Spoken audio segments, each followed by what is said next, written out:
पुणे बेंगलोर महामार्गावरती रस्त्यावर सुरू असलेलं काम असेल किंवा पावसामुळे पडलेले असतील खड्डे, हे आपण पाहतोय सध्या न्यूज स्टेटच्या माध्यमातून कशा पद्धतीने मोठमोठे खड्डे आणि यातून प्रवास करतोय तो पुणे बेंगलोर महामार्गावरती प्रवासी।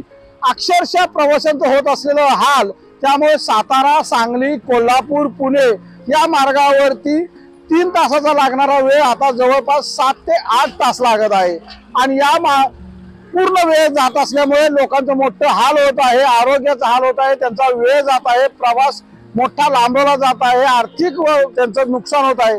आणि असं होत असताना सुद्धा टोल नाकेवाले मात्र आपली मुजोरी सोडत नाहीत। टोल नाकेवाले मात्र आपला टोल घेत आहेत, फास्टॅग नसेल तर दुप्पट टोल घेत आहेत, लोकांच्या प्रवाशांच्या पूर्ण आरोग्याशी खेळत आहेत।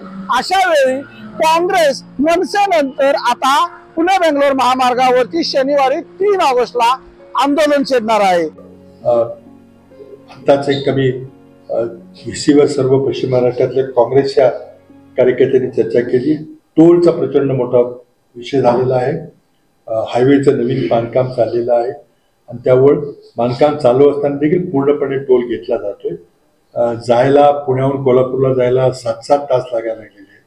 लोकांचे खूप हाल होत आहेत, रस्त्यात प्रचंड खड्डे पडलेले आहेत आणि त्याविरुद्ध शनिवारी काँग्रेसतर्फे सर्व टोलवर एक आंदोलन, शांततापूर्ण आंदोलन करण्यात येणार आहे आणि टोलमध्ये नियमाप्रमाणे कटौती करावी किंवा माफ करावं तोपर्यंत बांधकाम चाललेलं आहे। त्याचबरोबर टोलच्या परिसरातील लोकांना मोफत पास देणं गरजेचं आहे। अशा प्रकारचं आंदोलन काँग्रेसचे सर्व या परिसरातले आमदार आणि संघटनेचे पदाधिकारी करणार आहे।